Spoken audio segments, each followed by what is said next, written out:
ওকে, শুরু করতেছি বিসিএ যে প্রথম যে চ্যাপ্টার অর্থাৎ পাটিগণিতের প্রথম যে চ্যাপ্টার সেটা হচ্ছে বাস্তব সংখ্যা। বাস্তব সংখ্যার হচ্ছে আমরা কি বলছি, আমরা যে প্রতিটা চ্যাপ্টারে কনসেপ্ট পড়বো, কনসেপ্ট পড়ার পরে হচ্ছে আমরা টাইপ ভিত্তিক প্রশ্ন সমাধান করব। তার হচ্ছে কনসেপ্ট অ্যাক্ট।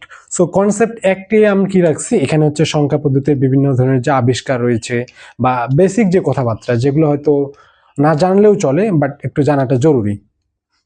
তাহলে সংখ্যা পদ্ধতি, এই যে কনসেপ্ট ওয়ানটি কি বলবো, সংখ্যা পদ্ধতি, অঙ্ক, আরেকটা হচ্ছে সংখ্যা। তো সংখ্যা পদ্ধতিটা কি? সংখ্যা পদ্ধতি হচ্ছে সংখ্যা লেখার নির্দিষ্ট নিয়ম বা ব্যবস্থাকে সংখ্যা পদ্ধতি বলে। ঠিক আছে, তাহলে সংখ্যা পদ্ধতি হচ্ছে সংখ্যা লেখার, আমরা যে সংখ্যা লিখবো এই সংখ্যা লেখার যে নিয়ম রয়েছে এই নিয়মটাকেই বলতেছি আমরা সংখ্যা পদ্ধতি। এই নিয়মের মধ্যে কি কি রয়েছে? দশমিক সংখ্যা পদ্ধতি রয়েছে, বাইনারি সংখ্যা পদ্ধতি, অক্টাল সংখ্যা পদ্ধতি, অথবা আরো হচ্ছে প্রাচীন কিছু সংখ্যা পদ্ধতিও রয়েছে। ঠিক আছে, তো আমাদের মেইন পড়াশোনা হচ্ছে এইটা নিয়ে। এটা কি? এটা হচ্ছে দশমিক সংখ্যা পদ্ধতি। ওকে, সংখ্যা পদ্ধতির পরে হচ্ছে আমাদেরকে জানতে হবে সংখ্যা কি অথবা অঙ্ক কি। তাহলে আমরা অঙ্কটা আগে দেখি যে অঙ্ক কি। অঙ্ক কি? অঙ্ক হচ্ছে হিসাব বা গণনার কাজে ব্যবহৃত প্রতীক বা চিহ্নকে অঙ্ক বলে। অর্থাৎ আমরা কি বলতেছি, সংখ্যা লেখার জন্য অথবা সংখ্যাটা আমরা কেন লিখি? সংখ্যা লিখি হচ্ছে হিসাব বা গণনা করার জন্য। এই হিসাব বা গণনা করার জন্য আমরা যে প্রতীক বা চিহ্নগুলোকে ব্যবহার করি এগুলোকে আমরা কি বলতেছি? এগুলোকে বলতেছি হচ্ছে অঙ্ক। যেমন আমরা কি কোন সংখ্যা পদ্ধতি নিয়ে আলোচনা করবো? আমরা করবো দশমিক সংখ্যা পদ্ধতি। দশমিক সংখ্যা পদ্ধতিতে কি আছে? 0, 1, 2 এভাবে করে 9 পর্যন্ত আছে। এই 9 পর্যন্ত যে আছে এটাকে হচ্ছে এটা কোন দশমিক? দশমিক সংখ্যা পদ্ধতি। দশমিক সংখ্যা পদ্ধতি। দশমিক কেন বলতেছি? কারণ এখানে এই 0 থেকে 10, এই যে 9 পর্যন্ত আছে, এখানে টোটাল সংখ্যা আছে 10টা। টোটাল সংখ্যা আছে 10টা, অর্থাৎ সংখ্যা না, সরি, এখানে টোটাল প্রতীক বা চিহ্ন আছে 10টা বা অঙ্ক আছে 10টা, এই জন্য এটাকে আমরা বলতেছি দশমিক সংখ্যা পদ্ধতি। সো এখানেই আমরা হচ্ছে একটু ক্লাসিফিকেশন করতে পারি। এই যে অঙ্ক আছে, ওই অঙ্কটাকে আবার দুই ভাগে ভাগ করা হয়। একটা হচ্ছে সার্থক অঙ্ক। সার্থক অঙ্ক কোনগুলো? 1 থেকে শুরু করে 9 পর্যন্ত যে অঙ্কগুলো আছে এগুলোকে বলতে হচ্ছে সার্থক অঙ্ক। একটা হচ্ছে সাহায্যকারী অঙ্ক। সাহায্যকারী অঙ্ক কোনগুলো? এটা হচ্ছে শুধুমাত্র 0 হচ্ছে সাহায্যকারী অঙ্ক। এরপরে আমরা কি লিখতে পারি? আমরা কি লিখছি? সংখ্যা পদ্ধতি, অঙ্ক, এরপরে আছে সংখ্যা। সংখ্যাটা কি? তাহলে যদি একটু লিখি, সংখ্যাটা কি? সংখ্যা হচ্ছে গণনা বা পরিমাপের কাজে ব্যবহৃত প্রতীক বা প্রতীক সমষ্টি। অঙ্কতে কিন্তু কি ছিল? প্রতীক বা চিহ্ন। এখানে কি আছে? প্রতীক বা প্রতীকের সমষ্টিকে আমরা বলতেছি হচ্ছে সংখ্যা। বিষয়টা কিরকম একটু খেয়াল করি। যেমন একটা সংখ্যা, একটা সংখ্যা, এটা কিন্তু আমরা যে অঙ্ক আছে এই অঙ্ক এক অঙ্ক দিয়ে কি করছি? একটা হচ্ছে সংখ্যা নির্দেশ করছি। অথবা এই যে ধরলাম 12 কি আছে এখানে? একটা হচ্ছে কি বলে? অঙ্ক। 2 হচ্ছে আরেকটা অঙ্ক, অর্থাৎ দুইটা অঙ্ক মিলে একটা সংখ্যা তৈরি করছে। এই জন্য আমরা বলছি হচ্ছে প্রতীকের সমষ্টিকে, এই যে এখানে প্রতীক বা চিহ্ন বা অঙ্ক, এই অঙ্কগুলোর সমষ্টিটাই হচ্ছে একটা সংখ্যা। সো এরপরে আমরা হচ্ছে সংখ্যা সম্বন্ধে আরো বিস্তারিত জানবো, কারণ এই চ্যাপ্টারটাই মিলেই হচ্ছে আমাদের বাস্তব সংখ্যা। ঠিক আছে, ওকে, এটা হচ্ছে আমাদের কনসেপ্ট 2। কনসেপ্ট 2 এ কি আছে? সংখ্যার গঠন, বৃহত্তম ও ক্ষুদ্রতম। ওকে, আমরা হচ্ছে কনসেপ্ট 1 থেকে কি পাইছি? কনসেপ্ট 1 থেকে পাইছি হচ্ছে অঙ্ক সম্বন্ধে ধারণা। অঙ্ক কি? দশমিক সংখ্যা পদ্ধতিতে অঙ্ক আছে 0 থেকে 9 পর্যন্ত। ওকে, এই যে 0 থেকে 9 পর্যন্ত আছে এগুলোর কিন্তু একটা ভ্যালুর ক্রম আছে, যে 0 চেয়ে 1 বড়, 1-এর চেয়ে হচ্ছে 2 বড়, 2-এর চেয়ে হচ্ছে 3 বড়, তারপর হচ্ছে 4 বড়, 5 বড়, 6 বড়, 7, 8, 9 এরকম ভাবে। যে এটা ক্রমটা কিভাবে আসছে? উপর থেকে নিচের দিকে, মানে উপর থেকে নিচের দিকে এর ভ্যালুর মানগুলো হচ্ছে বৃদ্ধি পাইছে। এখন আমাদের কাছে যদি এরকম একটা সংখ্যা দেওয়া থাকে যে 4, 6, 8, 1, ঠিক আছে, এই যে অঙ্কগুলো আমাদের কাছে, এগুলো কি দেওয়া আছে? অঙ্ক দেওয়া আছে। এই অঙ্কগুলা ব্যবহার করে আমাদেরকে কি করা লাগবে? বৃহত্তম সংখ্যা গঠন। বৃহত্তম সংখ্যা গঠন করা লাগবে। যদি আমরা বৃহত্তম সংখ্যা গঠন করতে চাই তাহলে আমাদের কি করা লাগবে, এই সংখ্যাগুলোর মধ্যে অর্ডার অফ প্রেসিডেন্স মানে কার ভ্যালুটা বেশি সেটা দেখা লাগবে। সো এখানে আমরা কি আছে 4 আছে, দেখেন এই যে 4, আর কি আছে 6, আরেকটা হচ্ছে 8, আরেকটা আছে 1। তো এদের মধ্যে সরি এটা 7 হয়ে গেছে, এটা 8। এই যে এদের মধ্যে সবচেয়ে বেশি ভ্যালু কার, 8 এর। সো বৃহত্তম সংখ্যা গঠনের ক্ষেত্রে 8টা বসবে প্রথমে, ঠিক আছে। এরপরে কার, এরপর হচ্ছে 6 এর, তাহলে 6 এরপরে হচ্ছে 6 এর মানটা বসবে। এরপরে কার, 4 এর, তাহলে এরপরে বসবে 4 এর। এরপরে কার, এরপরে হচ্ছে 1 এর, এরপরে বসবে হচ্ছে 1। আমাদের অঙ্ক দেওয়া আছে এইগুলা, বাট বৃহত্তম সংখ্যা হবে আমাদের এইটা। বাট ক্ষুদ্রতম কিভাবে, ক্ষুদ্রতম সংখ্যা, তাহলে ক্ষুদ্রতম সংখ্যা আমরা কিভাবে গঠন করব, তাহলে আমাদের যে ছোট যে ভ্যালুটা সেটা আগে বসবে। তাহলে এখানে সবচেয়ে ছোট ভ্যালু কার, 1 এর, তারপরে এই যে অর্ডার অফ প্রেসিডেন্সের 4 এর, তাহলে আমরা 4 দিলাম। এরপরে কার, এরপরে হচ্ছে 6 এর, তাহলে 6, তাহলে এরপরে কার, এরপরে হচ্ছে 8 এর। তাহলে এই 4টা অঙ্ক ব্যবহার করে বৃহত্তম সংখ্যা হচ্ছে এইটা, যে 8,641, আর ক্ষুদ্রতম সংখ্যা হচ্ছে 1,468। বাট এখানে একটা গুরুত্বপূর্ণ কনসেপ্ট আছে, যদি কোনো কারণে এখানে আমাদের 1 না দিয়ে আমরা মনে করলাম যে এখানে আমরা 0 দিছি, তাহলে কি হবে, তাহলে কি হবে, যখন এটার ক্ষেত্রে বৃহত্তম সংখ্যা গণনের ক্ষেত্রে একটু দেখেন যে কি হবে, যে অর্ডার অফ প্রেসিডেন্স কি আছে, আমাদের এখন তো 1 নাই, 1-এর পরিবর্তে কি আছে, 1-এর পরিবর্তে আছে 0, তাহলে আমরা 0টাকে ধরে নিই। ওকে, তাহলে বৃহত্তম সংখ্যা গঠনের ক্ষেত্রে এই যে অর্ডার অফ প্রেসিডেন্স 8 এর বেশি, তাহলে 8টা আমরা বসাইলাম। এরপরে কার বেশি, 6 এর বেশি, তাহলে 6 বসাইলাম। এরপরে কার বেশি, 4 এর বেশি, সরি 4 এর কম আর কি, এরপরে কার, এরপরে 0, এটা হচ্ছে তাহলে বৃহত্তম সংখ্যা। বাট ক্ষুদ্রতম সংখ্যা গঠনের ক্ষেত্রে সবচেয়ে ছোট কার, 0, তাহলে আমরা কি দিলাম, 0 দিলাম। এরপরে কার, 4 এর, এরপরে 6, এরপরে 8। বাট এখানে কি হচ্ছে, যদি আমরা এই শূন্যটাকে হাঁটাই দিই তাহলে কিন্তু এর হচ্ছে কোনো ভ্যালুর পরিবর্তন হচ্ছে না, এর ভ্যালুর কোনো পরিবর্তন হচ্ছে না। আমরা কত, আমরা 4 অঙ্ক বিশিষ্ট একটা সংখ্যা গঠন করব, বাট আমাদের অঙ্কটা কত হয়ে গেছে, আমাদের 3 অঙ্ক বিশিষ্ট হয়ে গেছে। এই ক্ষেত্রে যখন যদি 0 থাকে তাহলে 0টা কখনোই প্রথমে বসবে না। 0টা কখন বসবে, যে প্রথম সংখ্যাটার, যেমন এখানে 0 ছিল, এখানে 4 ছিল, যদি এইরকম কখন প্রথমে 0 আসে তাহলে এই সংখ্যা তাদের জায়গা এক্সচেঞ্জ করবে। আর এটা এক্সচেঞ্জ করে কি হয়ে যাবে, 4টা চলে আসবে 0-এর জায়গায়, 0টা চলে যাবে 4-এর জায়গায়, আর বাকি যা আছে তার সবকিছুই সেম থাকবে, শুধুমাত্র এতটুকু জায়গায় চেঞ্জ হবে, আর অন্য কোনো জায়গায় কিন্তু চেঞ্জ হবে না। এটাই হচ্ছে বৃহত্তম সংখ্যা গঠন ও ক্ষুদ্রতমের মধ্যে ক্রিটিক্যাল পয়েন্ট হচ্ছে এতটুকু, যে যখন আমাদের 0 থাকবে তখন এগুলা হচ্ছে এই যে শেষের যে অর্ডার অফ প্রেসিডেন্সটা আছে এটা হচ্ছে তাদের মধ্যে জায়গাটা পরিবর্তন করবে। তাহলে সংখ্যা পদ্ধতির গঠনের ক্ষেত্রে এটাই হচ্ছে সবচেয়ে ইম্পর্টেন্ট টপিক, যে 0 দেওয়া থাকলে আমরা কি করব। ধরে নিই আমরা একটা সংখ্যা হচ্ছে 425। আমরা ছোটবেলায় কি জানতাম, এই যে 5টা কার ঘরে বসছে, এটা বসছে একক, 2টা দশক, আর 4 হচ্ছে শতক। এরকম ভাবে আরো শতকের উপরে হাজার আছে, তারা এভাবে চলতে থাকবে। এই যে একক আছে, তাহলে এককের একটা কি আছে, স্থানীয় মান আছে, স্থানীয় মান মানে এককের ঘরের একটা মান আছে, দশকের ঘরের একটা মান আছে সেটা হচ্ছে 10, শতকের ঘরের একটা মান আছে সেটা হচ্ছে 100। কিরকম ভাবে, এককের স্থানীয় মানটা হচ্ছে 1, দশকের স্থানীয় মানটা হচ্ছে এককের স্থানের 10 গুণ, আর শতকের স্থানীয় মানটা হচ্ছে দশকের স্থানের 10 গুণ। তাহলে হচ্ছে এটা এককের স্থানীয় মান হচ্ছে 1, দশকের স্থানীয় মান হচ্ছে 10, শতকের স্থানীয় মান হচ্ছে 100। এখন আমরা যে সংখ্যাটা পাইছি, সংখ্যাটা কি ছিল, 425। আমাদেরকে কি বের করতে বলবি, এই সংখ্যার, এই যে 425 সংখ্যাটা হচ্ছে এই সংখ্যার 5-এর স্থানীয় মান কত। তাহলে আমরা কি জানি, এককের স্থানীয় মান হচ্ছে 1, তাহলে এককের স্থানে কে বসছে, 5, তাহলে আমরা 5-এর সাথে এককের যে স্থানীয় মান 1 আছে এটা গুণ করলে পাই 5, এই 5টা হচ্ছে 5-এর স্থানীয় মান, ঠিক আছে।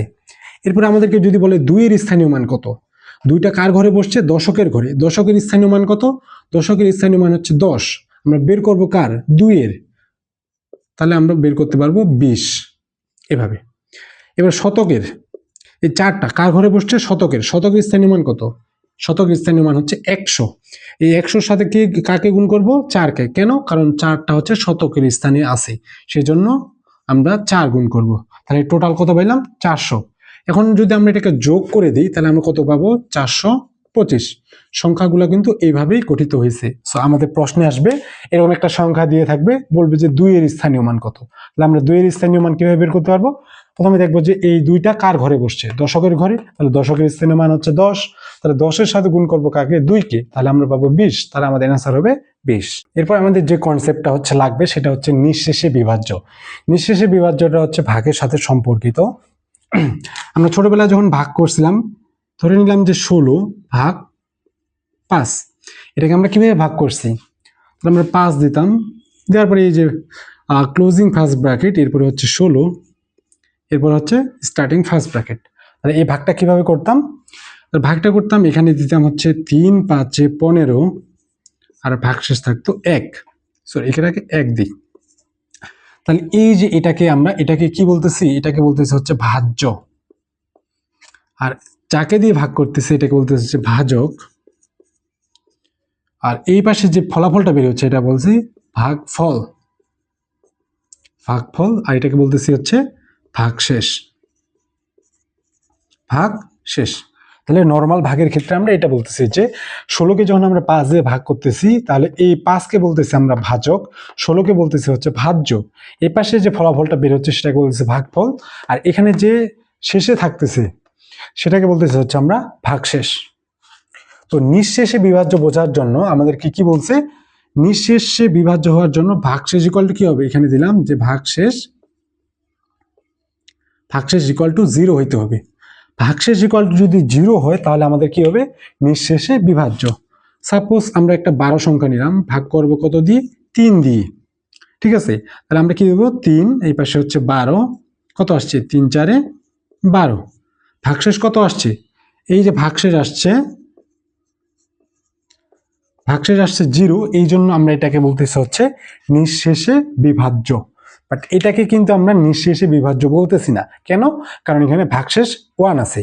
তাহলে মেইন কথা হচ্ছে কোনো একটা ভাগ করার পরে যদি আমাদের ভাগশেষ 0 থাকে, অর্থাৎ ভাগশেষ যদি আমাদের 0 থাকে তাহলে আমরা সেটাকে কি বলবো?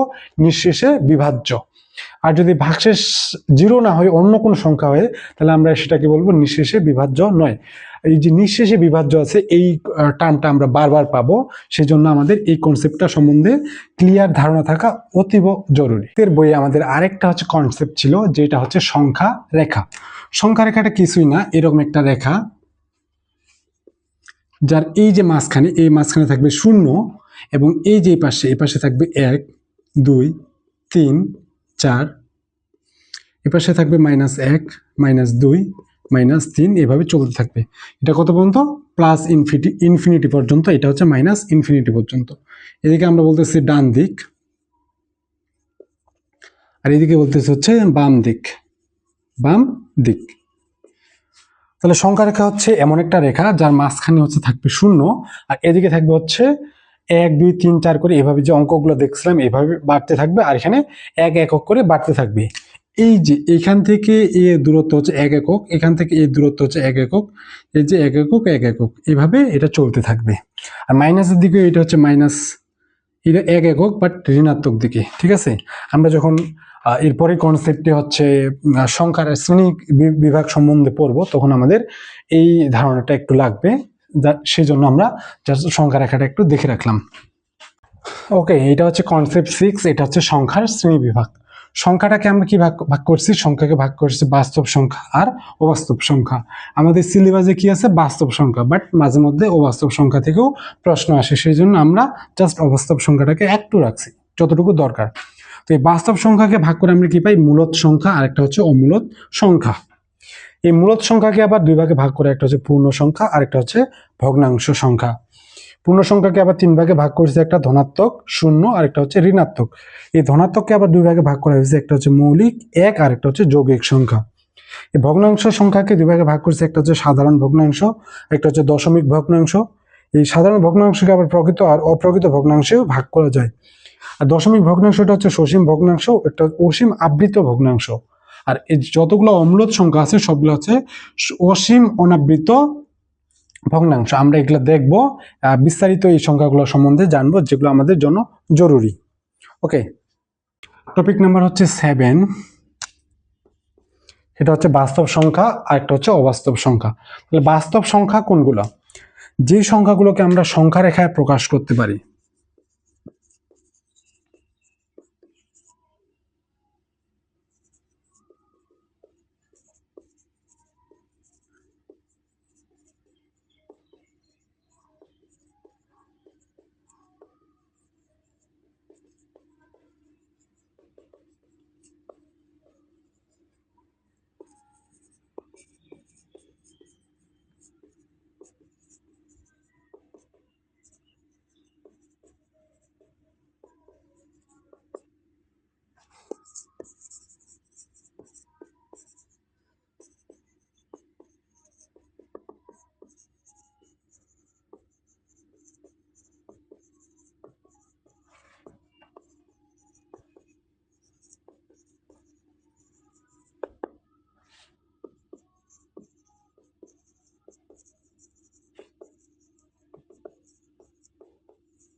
তো বাস্তব সংখ্যা আর একটা হচ্ছে অবাস্তব সংখ্যা। বাস্তব সংখ্যা কোনগুলো? যে সকল সংখ্যাকে আমরা সংখ্যা রেখায় প্রকাশ করতে পারি, সংখ্যা রেখায় প্রকাশ করতে পারি। আরেকটা হচ্ছে অবাস্তব সংখ্যা। কোনগুলো? যে সংখ্যাগুলোকে আমরা সংখ্যা রেখায় প্রকাশ করতে পারি না, তাদেরকে বলতেছি আমরা বাস্তব সংখ্যা। আমরা একটু আগে সংখ্যা রেখাটা দেখছিলাম কনসেপ্ট 5-এ। এখানে 0 থাকে, এখানে 1 2 3 -1 -2। তো এমন একটা সংখ্যা নিলাম, ধরে নিলাম যে এটা হচ্ছে 2। 2টা আমরা কোথায় প্রকাশ করতে পারি? এই যে এখানে আমরা সংখ্যা রেখায় এই জায়গাটাকে নির্দেশ করতে পারি। 2টা এখানে বসবে, অথবা 2.5 দিলাম, তাহলে 2.5 কি 2 আর 3 মাঝামাঝি অবস্থানে বসবে, এখানে হচ্ছে 2.5।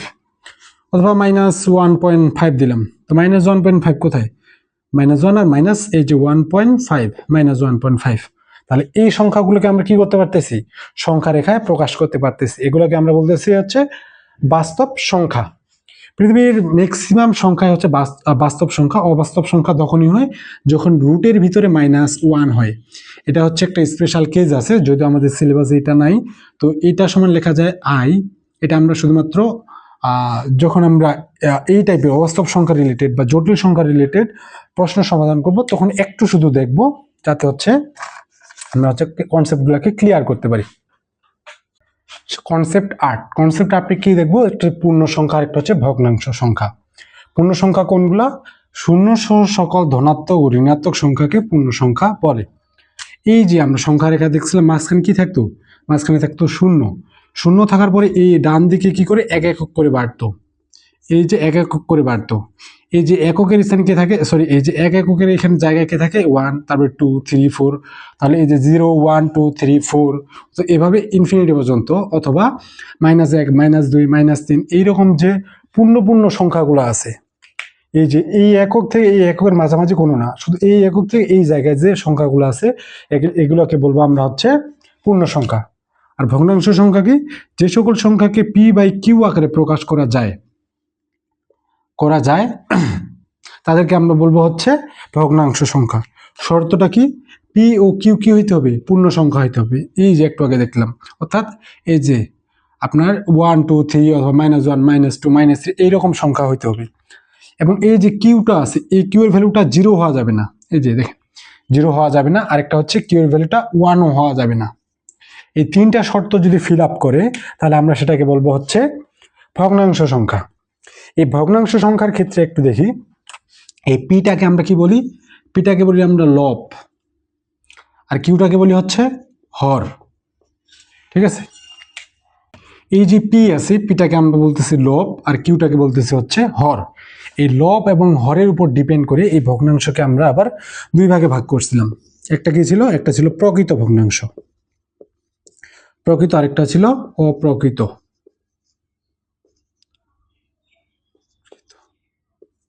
ওকে,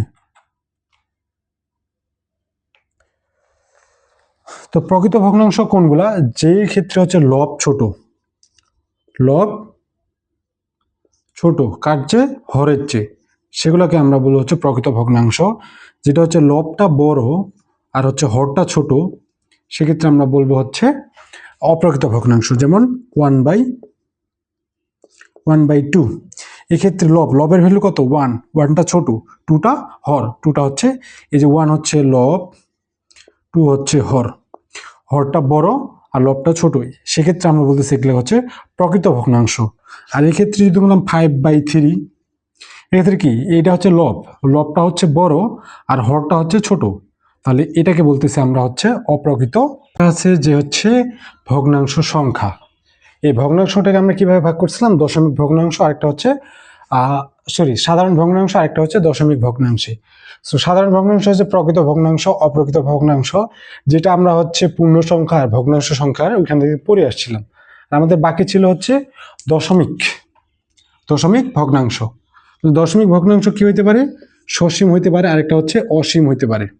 সসীম দশমিক ভগ্নাংশ সংখ্যা, আরেকটা হচ্ছে অসীম দশমিক ভগ্নাংশ সংখ্যা। আরেকটা কি হচ্ছে, অসীমের ক্ষেত্রে আবৃত হইতে পারে অথবা অসীম অনাবৃত হইতে পারে। তাহলে এটা একটু দেখে নিই।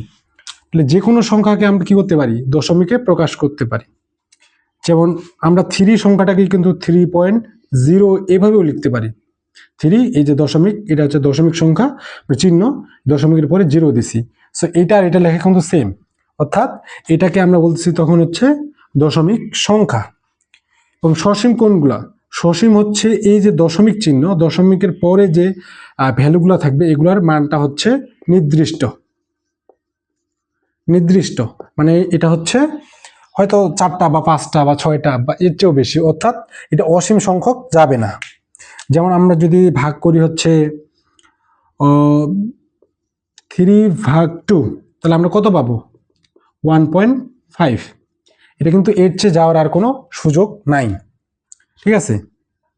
আবার কিছু কিছু সংখ্যা আছে, আমরা যদি 10কে ভাগ করি, 10 ডিভাইডেড বাই হচ্ছে কত আসে, এটা 3 দিই, তাহলে আসে 3.3333, এটা আপ টু চলতে থাকবে ইনফিনিটি পর্যন্ত। তাহলে এই যে এটা কোনো কিছু সীমা নাই, এটা একটা সীমা ছিল যে 5 পর্যন্ত, যে 1.5 পর্যন্ত এটা শেষ। এই জন্য এটাকে যেহেতু সীমা আছে, এই জন্য এটাকে আমরা বলতেছি সসীম। আর এটার কোনো সীমা নাই, এটা 3টা ইনফিনিটি পর্যন্ত চলতে আছে, ইনফিনিটি পর্যন্ত এটা কখনোই শেষ হবে না। সেই জন্য এটাকে আমরা বলতেছি কি? অসীম সংখ্যা। এই অসীমগুলাকে আমরা আবার 2 ভাগে ভাগ করছি। কিভাবে একটু দেখি। একটা হচ্ছে আবৃত, আরেকটা হচ্ছে অনাবৃত। আরেকটা হচ্ছে অনাবৃত। আবৃত কোনগুলো? একটু আগে আমরা যেটা দেখলাম যে 10 ডিভাইডেড বাই 3 সমান কি পাইতাম? 3.3333 এবার চলতে থাকছে। তো আমরা এই সংখ্যাটাকে আবার কিভাবে লিখতে পারি? 3.3, এটার উপর এই যে চিহ্ন, এটাকে আমরা বলতেছি কি? এটাকে বলতেছি হচ্ছে পৌনপুনিক। এর মানে হচ্ছে এই 3 সংখ্যাটা বারবার চলতেই আছে, ঠিক আছে? এটাকে আমরা বলতেছি কি? আবৃত। এই যে পৌনপুনিক দিয়ে আমরা এটাকে কি শর্ট করে দিছি, এতগুলো না লিখে জাস্ট একটা 3 লেখার পরে উপরে একটা পৌনপুনিক চিহ্ন দিছি। তার মানে এই 3টা পুনরাবৃত্তি ঘটতে থাকবে অসীম পর্যন্ত। আর অনাবৃত কি আছে? অনাবৃতর একটা যদি উদাহরণ দেখি,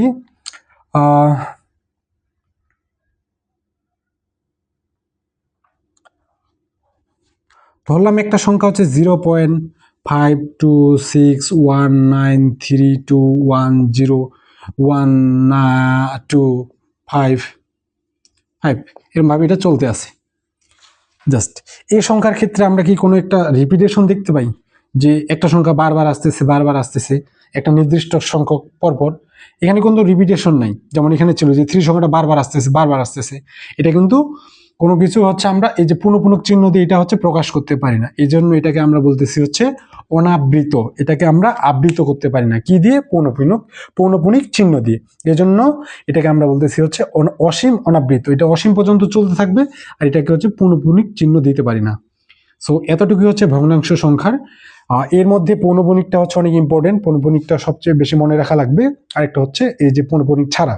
তো এই দুইটা দিয়ে এর পরের টপিক যেটা রয়েছে বা পরের যে কনসেপ্ট রয়েছে, সেটা হচ্ছে যে মূলদ সংখ্যা আর অমূলদ সংখ্যা। এই দুইটা আমাদের বেশি সবচেয়ে বেশি লাগবে। এখন আমরা যে কনসেপ্টটা নিয়ে আলোচনা করব সেটা হচ্ছে মূলদ সংখ্যা, একটা হচ্ছে অম্লদ সংখ্যা। এটা কিন্তু অনেক ইম্পর্টেন্ট ম্যাথের জন্য। এর আগে হচ্ছে আমরা যেগুলো পড়ছি সেগুলো হচ্ছে জানা জরুরি, বাট এগুলো হচ্ছে একান্তই জরুরি, যেটা হচ্ছে এক্সামের জন্য। এটা হচ্ছে মূলদ সংখ্যা, p/q আকারে প্রকাশ করা যায়। এই সংখ্যাগুলোকে p/q আকারে প্রকাশ করা যায়। যেখানে বলছে যে p ও q অবশ্যই পূর্ণ সংখ্যা হইতে হবে, p এবং q অবশ্যই পূর্ণ সংখ্যা হইতে হবে, এবং q not equal to 0, q এর ভ্যালুটা 0 হইতে পারবে না। তাহলে সেটা কি হবে? সেটা হবে মূলদ সংখ্যা। অম্লদ কি? p/q আকারে প্রকাশ করা যায় না, যেখানে শর্ত হচ্ছে q নট ইকুয়াল টু 0 এবং p ও q অবশ্যই পূর্ণ সংখ্যা। পূর্ণ সংখ্যা, ঠিক আছে? তো এটাকে একটু যদি বিস্তারিত আমরা হচ্ছে দেখি, তাহলে কিভাবে দেখতে পারি যে 3/2 এখানে কি p এবং হচ্ছে q হচ্ছে দুইটাই পূর্ণ সংখ্যা, এবং q ইকুয়াল টু 0 না, এটা তো 3 equal to p, q equal to হচ্ছে 2 ইকুয়াল টু q। তাহলে এই যে 2টা হচ্ছে আমাদের কি 0 না, এবং pটা এবং qটা হচ্ছে আমাদের পূর্ণ সংখ্যা। তাহলে এটা কি হবে?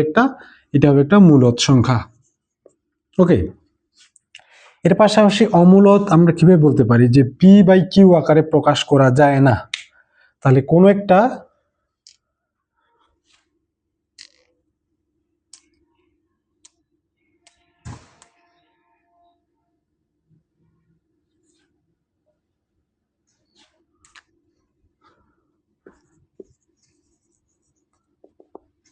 যেমন √2 অথবা √3, √5/2, এই সংখ্যাগুলোকে আমরা কি বলতেছি? এই সংখ্যাগুলোকে আমরা বলতেছি অমূলদ সংখ্যা। কেন? এটা হচ্ছে p/q আকারে প্রকাশ করা যায় না। সবচেয়ে ইম্পর্টেন্ট হচ্ছে এগুলাই, কারণ এগুলোকে যদি আমরা একটু এর ভ্যালুগুলা দেখি, আমি একটু জাস্ট এর ভ্যালু হচ্ছে 1.414213 এভাবে চলতে থাকবে। আমরা একটু আগে যে দেখছি যে অসীম অনাবৃত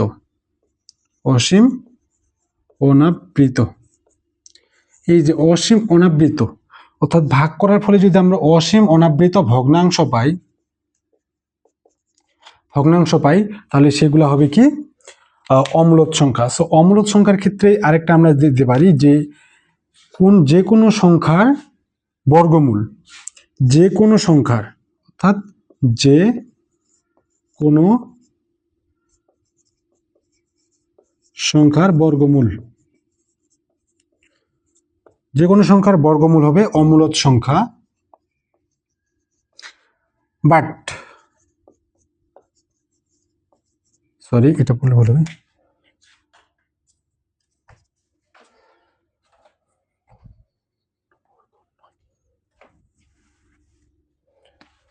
পূর্ণবর্গ নয়, এখানে হবে পূর্ণবর্গ নয় এমন যে কোনো সংখ্যার বর্গমূল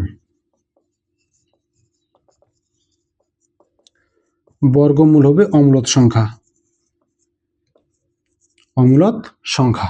তাহলে এই যে 2 কিন্তু একটা পূর্ণবর্গ সংখ্যা নয়। পূর্ণবর্গ সংখ্যা মানে হচ্ছে, আমরা হয়তো পরে জানবো, যে পরে কনসেপ্টে দেখবো 1 × 1 করলে কত আসে? 1 আসে। তাহলে 2 × 2 তাহলে আসে 4, 3 × 3 তাহলে কত আসে? 9, 4 × 4 কত আসে? 16। এই যে 1, 4, 9, 16 এগুলো হচ্ছে পূর্ণবর্গ সংখ্যা। এই পূর্ণবর্গ সংখ্যাগুলো ছাড়া, অর্থাৎ 1, 4, 9, 16 অথবা 25, 36, এই সংখ্যাগুলো ছাড়া অন্য যে কোনো সংখ্যার উপর যদি রুট তাহলে সেটা অবশ্যই অম্লদ সংখ্যা হবে। তবে মোস্ট ইম্পর্টেন্ট হচ্ছে √2, √3 অথবা এই যে √2 অথবা √3 অথবা পূর্ণবর্গ নয় এমন সংখ্যার সাথে আমরা যাই যোগ করি, বিয়োগ করি, গুণ করি, গুণের ক্ষেত্রে না, ভাগ করি না কেন, সেটা অবশ্যই একটা কি হবে? অম্লদ সংখ্যাই হবে। হচ্ছে কনসেপ্ট নাম্বার 11 কি দেখবো? মৌলিক সংখ্যার যৌগিক সংখ্যা। সো যৌগিক সংখ্যাটা আমাদের খুব একটা লাগবে না, বাট মৌলিক সংখ্যাটা কিন্তু অনেক অনেক বেশি ইম্পর্টেন্ট। সো মৌলিক সংখ্যাটা কি? একের চেয়ে বড় যে কোনো সংখ্যা শুধুমাত্র এক এবং ওই সংখ্যা দ্বারা নিঃশেষে বিভাজ্য, তাদেরকে আমরা বলবো মৌলিক সংখ্যা। যেমন আমরা ধরি 11। 11 সংখ্যাটাকে আমরা কি কি দিয়ে ভাগ করতে পারি? তাহলে আমরা 1 থেকে শুরু করে 11 পর্যন্ত সবগুলো সংখ্যা দিয়ে ভাগ করে যদি দেখি, তাহলে কি দেখব? তাহলে যদি আমরা 1 দিয়ে ভাগ করি, তাহলে 1 একে 1, 1, এখানে 0 আসছে। যদি 2 দিয়ে ভাগ করি, তাহলে 5 দুগুণে 10, 1। এভাবে 3, 4, 5, 6 করে ভাগ করে 11 দিয়ে ভাগ করি, 11 একে 11, 0।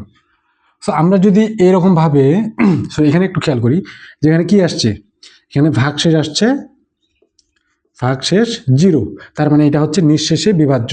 এখানে ভাগশেষ 1 আসছে, তার মানে এটা নিঃশেষে বিভাজ্য নয়। আমরা এর আগের কনসেপ্টে দেখছিলাম যে নিঃশেষে বিভাজ্য হওয়ার ক্ষেত্রে ভাগশেষটা 0 হওয়া লাগে।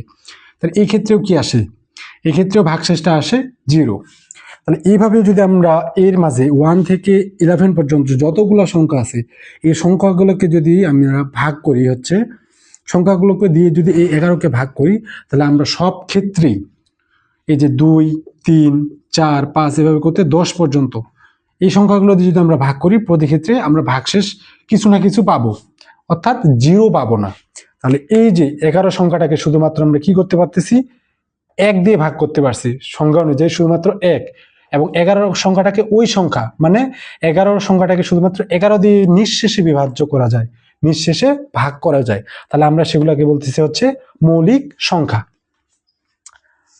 এরকম আরো কিছু সংখ্যা আছে, যেমন আমরা দেখি যদি 17 বা 17, 17কেও শুধুমাত্র 1 এবং হচ্ছে এই যে 17কে কি দিয়ে নিঃশেষে বিভাজ্য করা যায়? 1 আর হচ্ছে ওই সংখ্যা, মানে হচ্ছে 17। তাহলে এটাও 17টাও হচ্ছে একটা মৌলিক সংখ্যা। ওকে, মৌলিক সংখ্যা সম্পর্কে আরো হচ্ছে বিস্তারিত জানবো যখন আমরা টপিক ভিত্তিক প্রশ্নগুলো সমাধান করব।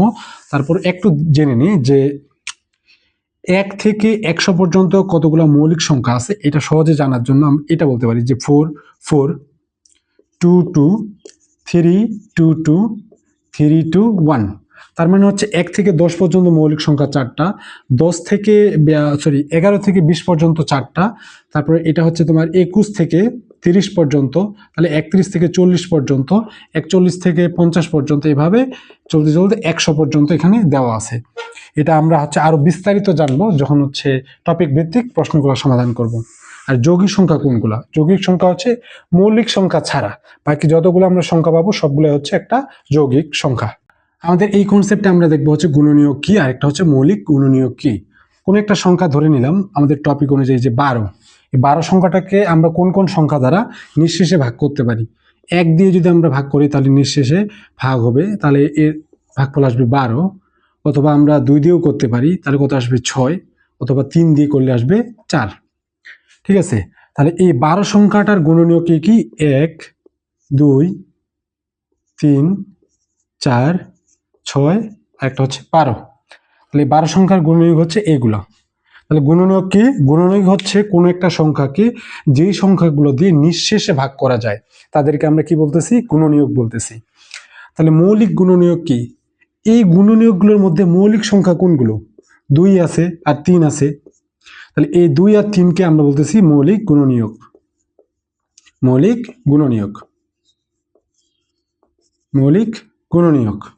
ঠিক আছে, কার জন্য? এটা 12 এর মৌলিক, 12 সংখ্যাটার মৌলিক গুণনীয়ক হচ্ছে 2 আর 3। এটা কিভাবে? এটাকে অন্যভাবে একটু বের করা যায়। আমরা যদি 12কে ভাগ করি কত দিয়ে?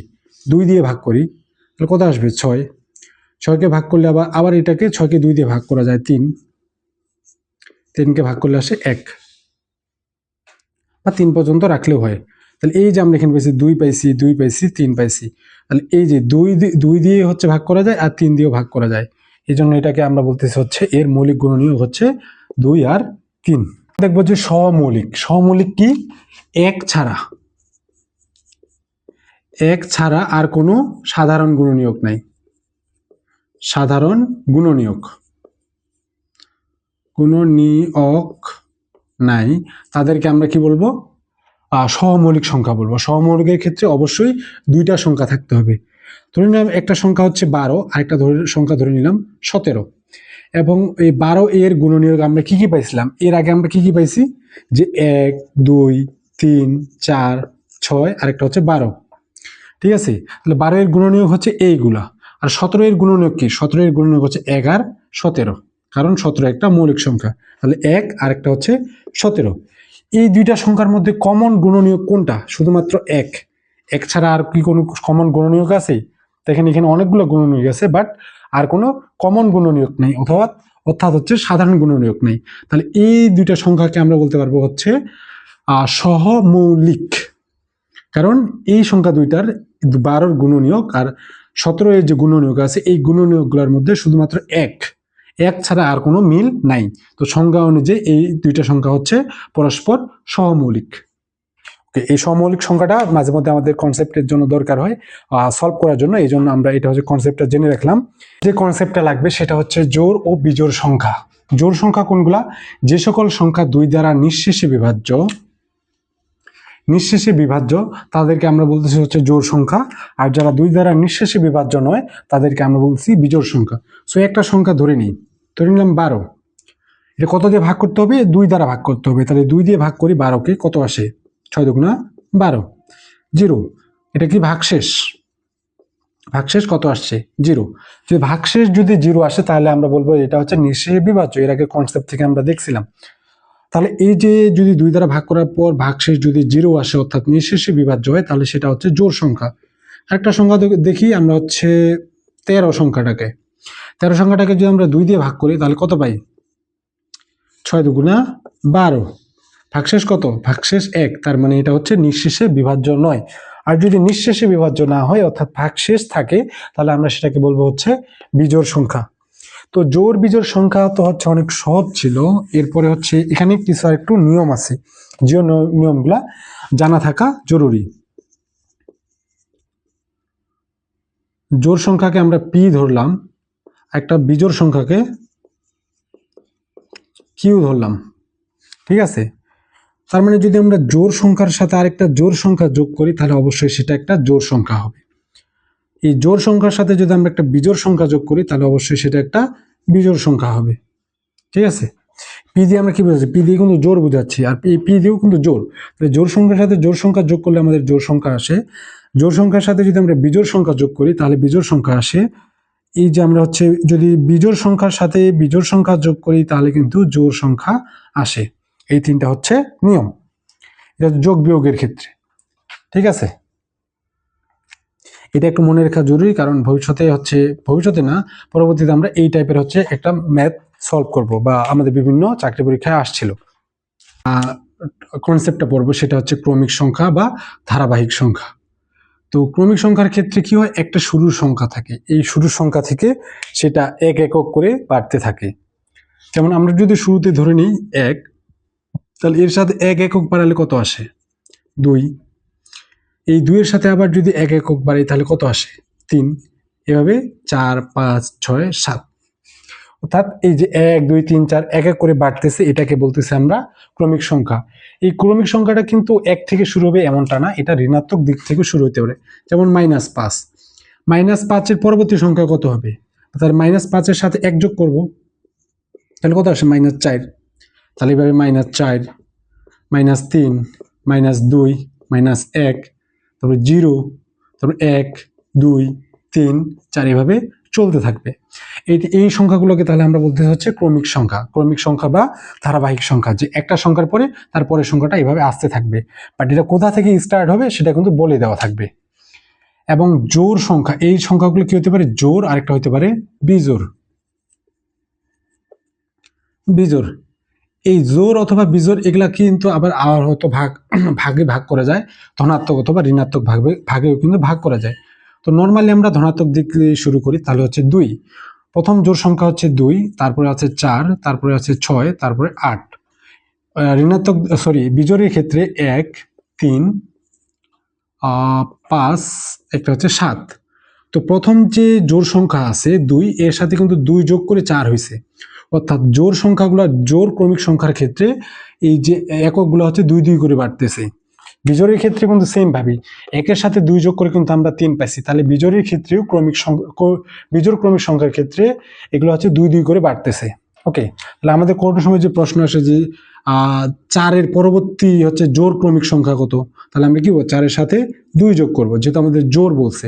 যদি বলে যে 3-এর পরবর্তী বিজোড় সংখ্যা কত, তাহলে আমরা কত করব, এটাকে বলবো হচ্ছে আরো 2 যোগ করব, তাহলে কত আসবে 5, এটার ক্ষেত্রে আসবে 6। এই গেল হচ্ছে আমাদের কনসেপ্ট পার্ট, যেখানে আমরা প্রায় 15টার মতো কনসেপ্ট ক্লিয়ার করছি। আমি আশা করি যে এই কনসেপ্টগুলো জানা থাকলে আমাদের টাইপ ভিত্তিক যে প্রশ্নগুলো আছে এগুলো সলভ করতে হচ্ছে অনেক সহজ হয়ে যাবে।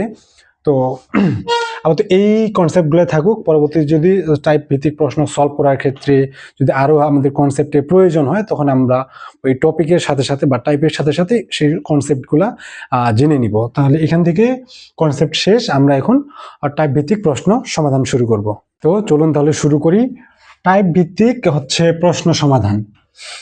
তো এটা টাইপ 1-এ হচ্ছে স্থানীয় মান সংক্রান্ত। আমরা স্থানীয় মান সংক্রান্ত কি দেখছিলাম, যে এককের স্থান, তারপর হচ্ছে দশকের স্থান, একটা হচ্ছে শতকের স্থান।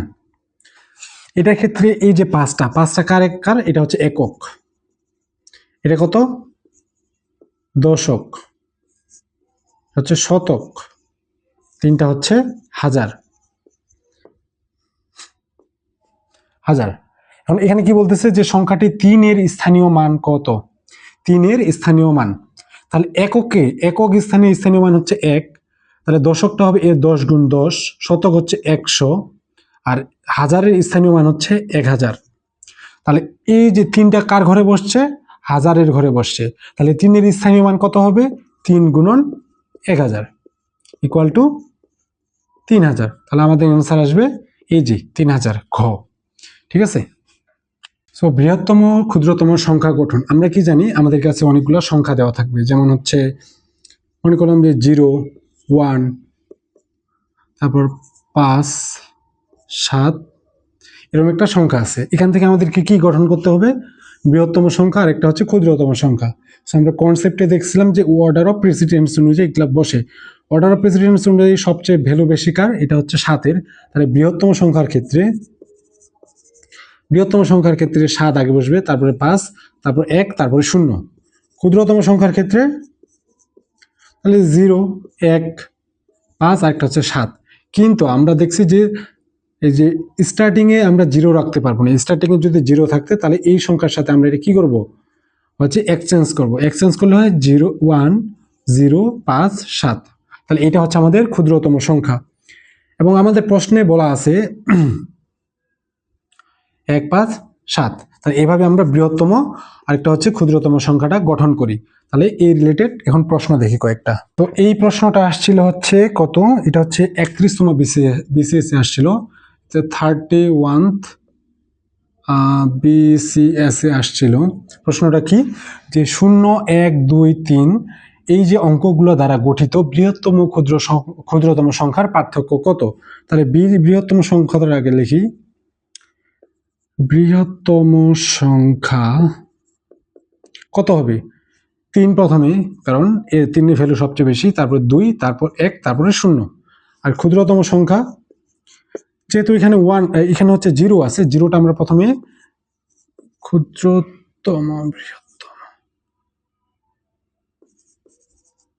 ক্ষুদ্রতম সংখ্যা হচ্ছে, যেহেতু 0 শুরুতে আছে আমরা এটা দিতে পারবো না, এটাকে আমরা উল্টায় লিখবো শুধুমাত্র। তাহলে 0টা প্রথমে না দিয়ে আমরা 1টা প্রথমে দিব, তারপর হচ্ছে 0, তারপর হচ্ছে কত 2, তারপর হচ্ছে 3। এবং এই দুইটাকে যদি আমরা বিয়োগ করলে কত পাবো, এখান থেকে পাবো হচ্ছে 7, এখানে 10 নিলাম, এখানে আসলো 3, তাহলে কত আসবে 8, এখান থেকে আসবে 1, এখানে আসবে 2। তাহলে এই দুইটার পার্থক্য বা বিয়োগফল কত, 2187। তাহলে অ্যান্সার হবে এই যে শেষেরটা, 2187। তো এই টাইপের আরো কিছু ম্যাথ আছে, যেমন দুই ক্ষেত্রে হচ্ছে 1, 2, 0, 1, 2, 5।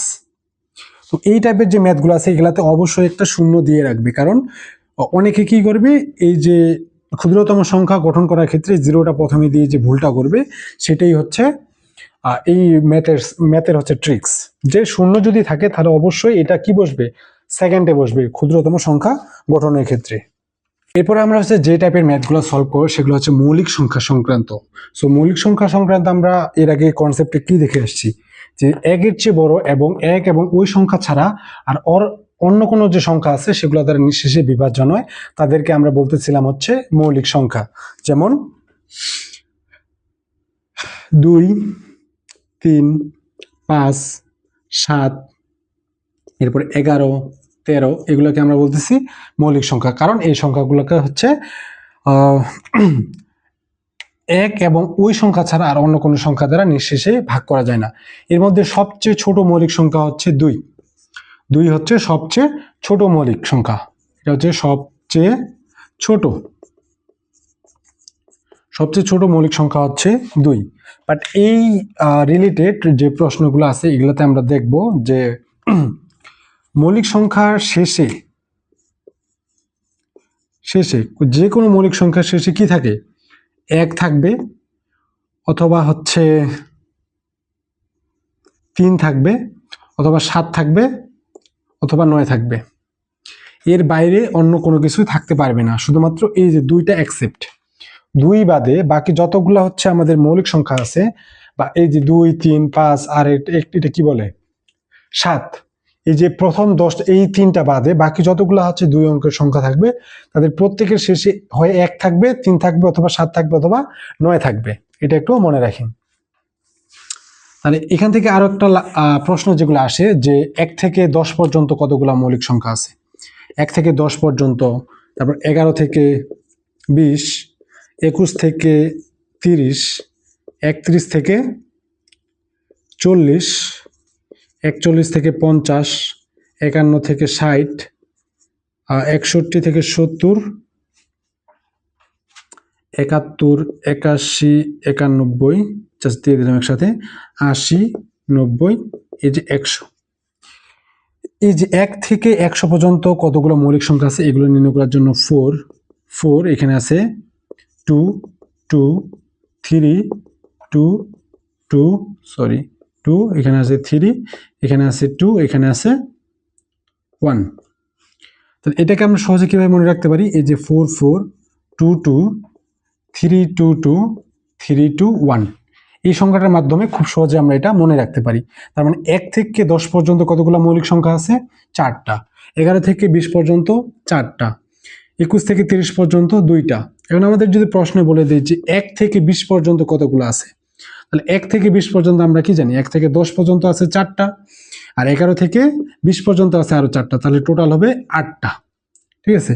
এখন যদি আমাদেরকে বলে দেয় যে 31 থেকে 50 পর্যন্ত, তাহলে 31 থেকে 50 পর্যন্ত কতগুলো আছে, আমরা জানি 31 থেকে 40 পর্যন্ত কতগুলা, 2টা, তাহলে এখানে আছে 2 যোগ, আর 41 থেকে 50 পর্যন্ত আছে 3টা, তাহলে টোটাল হবে 5টা। এই টাইপের প্রশ্নও আসতে পারে। দেখছিলাম যে 1 থেকে 10 পর্যন্ত মৌলিক সংখ্যা আছে কয়টা, 4টা। 11 থেকে এখানে আছে 4টা, এরপর আছে 2টা, 2টা, 3টা, 2টা, 2টা, 3টা, 2টা, 1টা।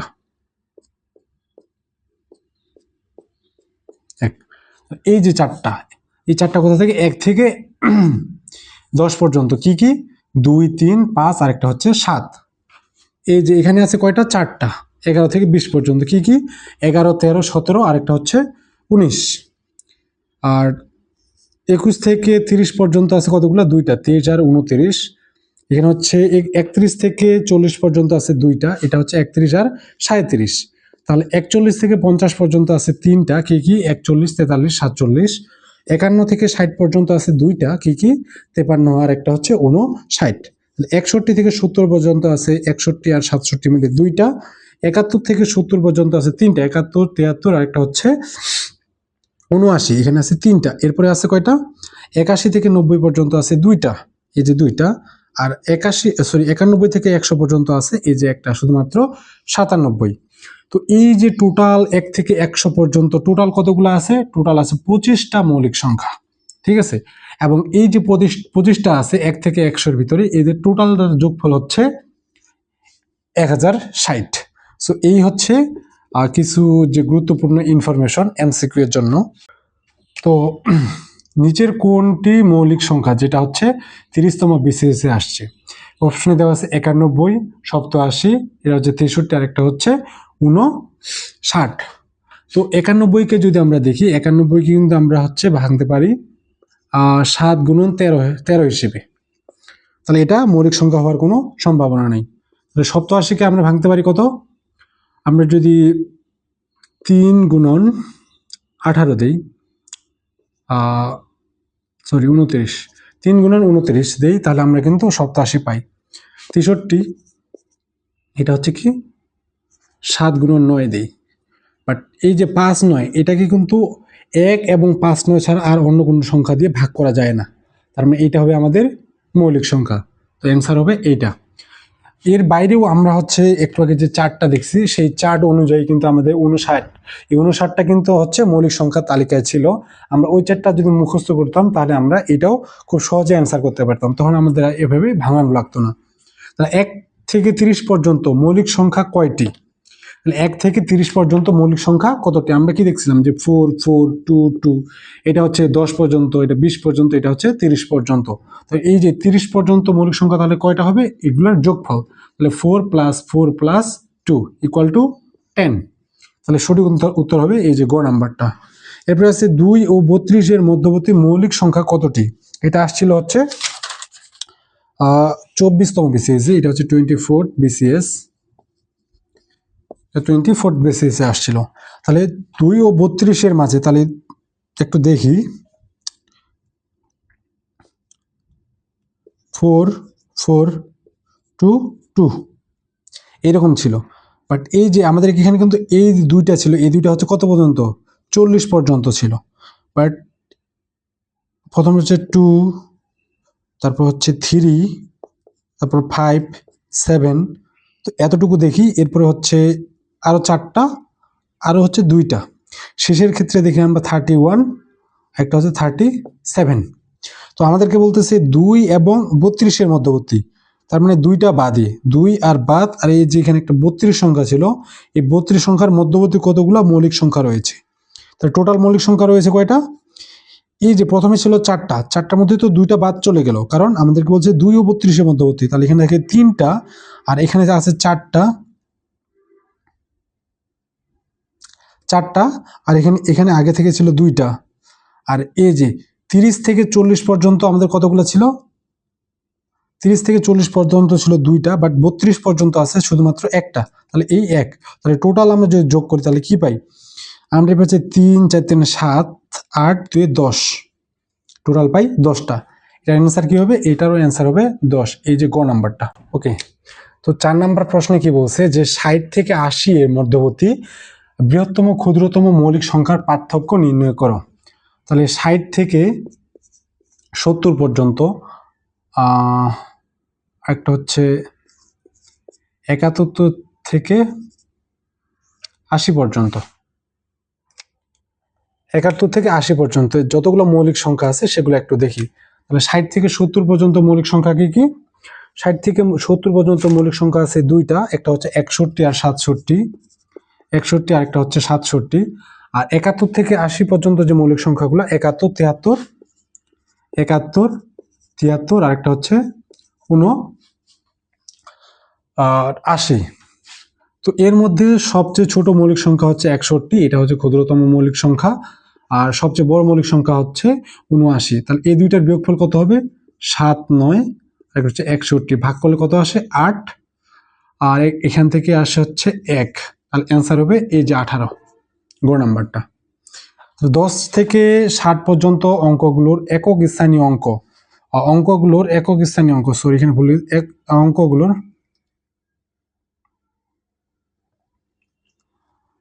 পর্যন্ত মৌলিক সংখ্যাগুলোর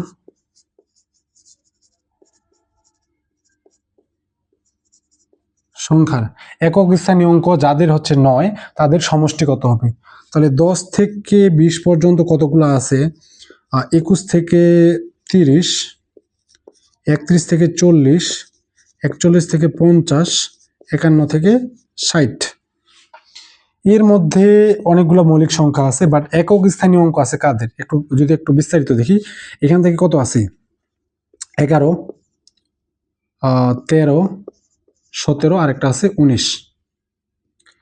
এখান থেকে আছে তোমার হচ্ছে 23, আরেকটা হচ্ছে 29, আর এখান থেকে 31 আছে আর 37 আছে, আর এখান থেকে আছে হচ্ছে 49।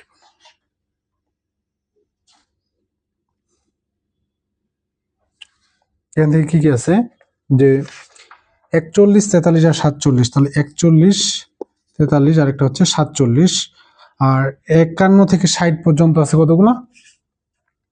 51 থেকে 60 পর্যন্ত আছে 53 আর 5, 9। তাহলে আমরা কয়টা একক স্থানীয় অঙ্ক কয়টা পাইছি? এই যে একটা, দুইটা, আরেকটা হচ্ছে এই তিনটা। টোটাল সংখ্যা আছে 3টা। তাহলে 19 যোগ 29 যোগ 5, 9 কত আসে? 3 9, 27 7, হাতে যদি আমরা 2 রাখি, 5 2 7, 8 9, আরেকটা হচ্ছে 10। অ্যান্সার হবে এই যে 107, ঘ নাম্বারটা। এখন বলতেছে নিচের কোনটি মৌলিক সংখ্যা? নিচের কোনটা মৌলিক সংখ্যা? এই যে 10, এটা 10 বিসিএস এ আসছিল, আর 31 বিসিএস এও আসছিল। 10 বিসিএস এর অপশন ছিল ক হচ্ছে 91, কত হচ্ছে 47, 100 কত 143, আর একটা হচ্ছে 87। আর 38 বিসিএস ছিল এগুলো 263, 256, এটা হচ্ছে 233 আর 241। তা এটা হচ্ছে আপনাদের কাজ, এখান থেকে আপনারা দেখবেন যে কোনগুলো মৌলিক সংখ্যা। ঠিক আছে, ওকে। এখন হচ্ছে টাইপ 4, যেটা হচ্ছে জোড় ও বিজোড় সংখ্যা নির্ণয় সংক্রান্ত। সো জোড় ও বিজোড় সংখ্যা নির্ণয় সংক্রান্ত কিছু আমাদের উপপাদ্য বা এটাকে নিয়ম বলবো, যে জোড় সংখ্যার সাথে যদি আমরা জোড় সংখ্যা যোগ করি তাহলে আমরা যোগফলটা হচ্ছে জোড় সংখ্যাই পাবো। তাহলে বিজোড় সংখ্যার সাথে বিজোড় সংখ্যা যোগ করলে আমরা জোড় সংখ্যা পাবো, জোড় সংখ্যার সাথে বিজোড় সংখ্যা যোগ করলে বিজোড় সংখ্যা পাবো। গুণের ক্ষেত্রেও সেম ভাবে আছে, যে জোড় সংখ্যার সাথে যদি আমি জোড় সংখ্যা গুণ করি তাহলে আমরা জোড় সংখ্যা পাবো, তাহলে জোড় সংখ্যার সাথে যদি বিজোড় সংখ্যা গুণ করি তাহলে জোড় সংখ্যা, বিজোড় সংখ্যার সাথে বিজোড় সংখ্যা গুণ করলে পাবো বিজোড় সংখ্যা। তো এরকম একটা প্রশ্ন আসছিল, এক্স ও ওয়াই উভয়ই বিজোড় সংখ্যা হলে নিচের কোনটি জোড় সংখ্যা? যেটা কবে আসছিল? যেটা আসছিল হচ্ছে আমাদের 32 বিসিএস এ, যেটা আসছিল 32 বিসিএস এ। তো এটাকে আমরা কিভাবে সলভ করব? সো এখানে বলা আছে যে এক্স ও ওয়াই উভয়ই বিজোড় সংখ্যা হলে নিচের কোনটি সঠিক। তাহলে দেখি যে যদি এক্স প্লাস, প্রথম অপশনটা এক্স প্লাস ওয়াই প্লাস 1, ঠিক আছে, এক্স একটা কি বিজোড় সংখ্যা, তাহলে এই যে বিজোড় সংখ্যা, এর সাথে যোগ করছি কি, এর সাথে যোগ করছি একটা বিজোড় সংখ্যা, তাহলে এই দুইটা যোগ করার পরে কি সংখ্যা গঠিত হয়েছে? একটা কিন্তু জোড় সংখ্যা গঠিত হয়েছে, এই যে জোড় সংখ্যা। এই জোড় সংখ্যার সাথে আমরা আবার কি যোগ করছি? বিজোড় সংখ্যা। তাহলে জোড় সংখ্যার সাথে বিজোড় সংখ্যা যদি আমরা যোগ করি তাহলে আমরা কি পাবো? বিজোড়। এই যে একটা হচ্ছে বিজোড় সংখ্যা, তাহলে এটা জোড় সংখ্যা হওয়ার সম্ভাবনা নাই। X into y, x y গুণ আকারে, তাহলে একটা বিজোড় সংখ্যার সাথে আরেকটা বিজোড় সংখ্যা গুণ করলে বিজোড় সংখ্যাই পাওয়া যায়, তাহলে এটাও হবে না। তাহলে এটা দেখেন, এই যে বিজোড় সংখ্যার সাথে যদি আমরা 2 যোগ করি, অর্থাৎ বিজোড় সংখ্যার সাথে যদি আমরা জোড় সংখ্যা যোগ করি, তাহলে জোড় সংখ্যার সাথে বিজোড় সংখ্যা যোগ করলে বিজোড় সংখ্যাই পাওয়া যায়। তাহলে একটা বিজোড় সংখ্যার সাথে আরেকটা বিজোড় সংখ্যা যদি যোগ করি, মানে একটা, এই যে এক্স, এটা হচ্ছে ওয়াই, তাহলে এক্সও একটা বিজোড় সংখ্যা, ওয়াইও একটা বিজোড় সংখ্যা, এই দুইটাকে যখন আমরা যোগ করবো তখন কি পাবো? জোড় সংখ্যা পাবো। তাহলে আমাদের অ্যান্সার হবে এইটা, যেটা 32 বিসিএস এ আসছিল। সো এইভাবে এই ম্যাথগুলো সলভ করা যায়। এছাড়া আপনি চাইলে অন্যভাবে এই ম্যাথগুলোকে সলভ করতে পারবেন, যেহেতু এক্স এবং ওয়াই কে বলে দিচ্ছি বিজোড় সংখ্যা, তাহলে আপনি এক্স ইকুয়াল টু, দেখাই এই নিয়মটাও,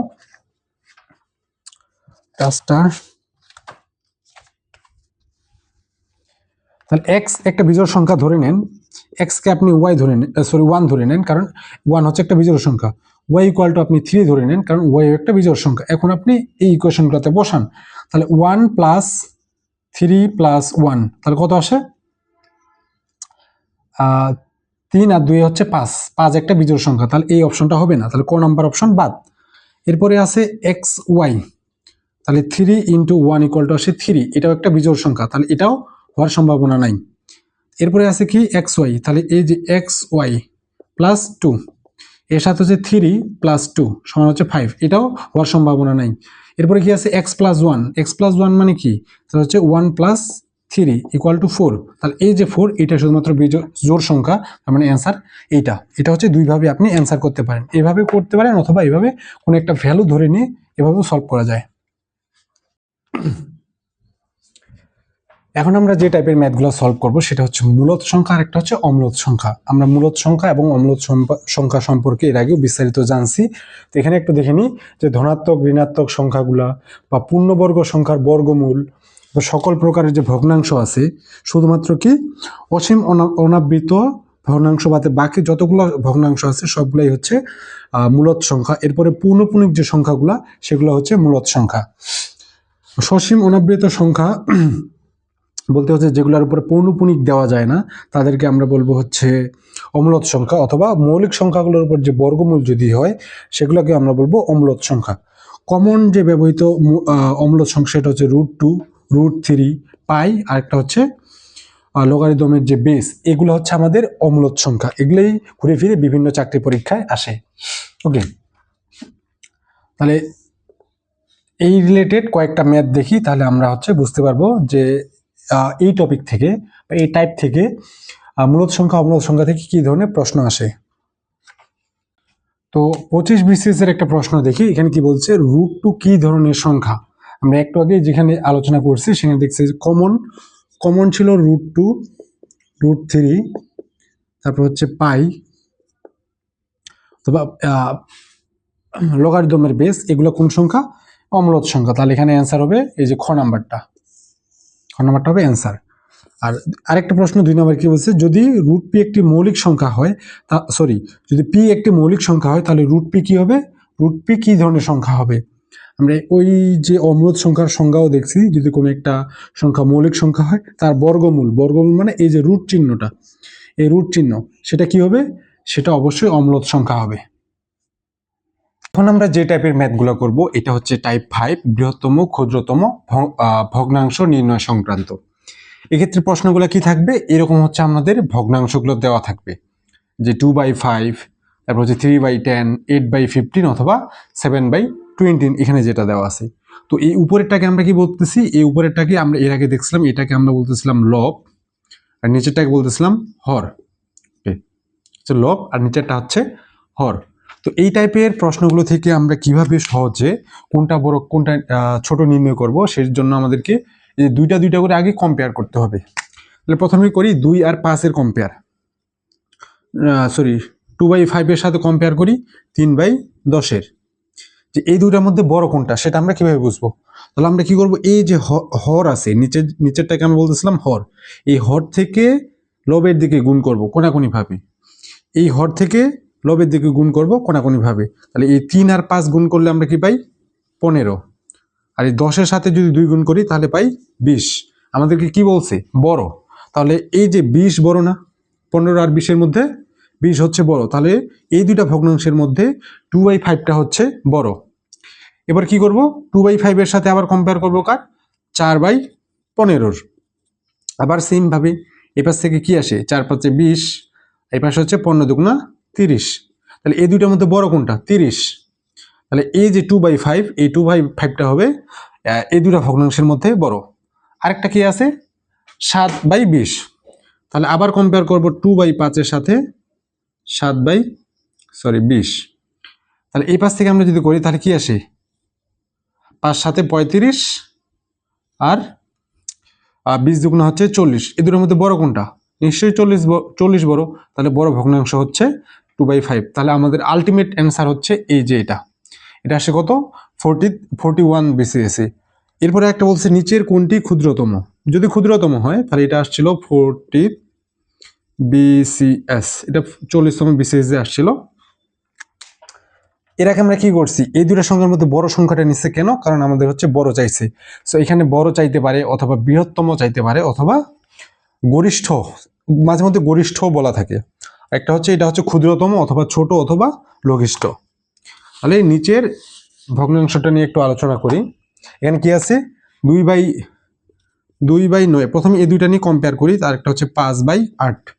তাহলে এই পাশ থেকে গেলে আমাদের কি আসে? 5 9 45 আর 8 2 16। এই দুইটার মধ্যে ছোট কোনটা? এর আগে আমাদের বড় বের করতে বলছে, এই জন্য আমরা বড়টা নিছিলাম। বাট এখানে কি বলছে? এখানে বলছে ক্ষুদ্রতম, এই জন্য আমরা নিব ছোটটা। ছোট কোন পাশে? 2/9 এর পাশে। 2/9 এর পাশে ছোট, তার মানে এই দুইটা ভগ্নাংশের মধ্যে ছোট কোনটা? এটা হচ্ছে 2/9। তাহলে এই দুইটা আমাদের কম্পেয়ার হয়ে গেছে। 2/9 এর সাথে এবারে আছে 1 5। এই দুটো গুণ করি লব থেকে হরের সাথে, এদিকে কি আসে? 9 একে 9, আর এটা হচ্ছে 5 দুগুণে 10। এই দুইটার মধ্যে ছোট কোনটা গুণফলের? 9 নিশ্চয়ই। তাহলে ছোট ভগ্নাংশ হবে 1/5। তাহলে এই 1/5 এর সাথে আবার কম্পেয়ার করবো কার? 7 12।